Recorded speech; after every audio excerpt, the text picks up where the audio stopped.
ដឹងទេថាខ្ញុំឯកាព្រោះតែអ្នកដឹងទេថាខ្ញុំសោកកាក្រៀមក្រំព្រោះតែនាងនៅប្រងើយគ្មានលឺចំឡើយលួងលោមខ្ញុំឬក៏ពេលកន្លងមកខ្ញុំនេះឈួតម្នាក់ឯ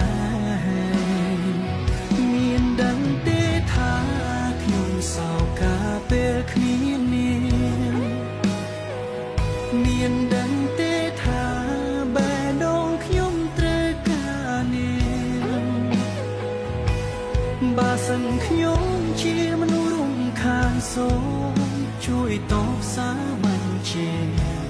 ខ្ញុំនឹងអ្នកនឹងខាយទៅជាអ្នកដទៃ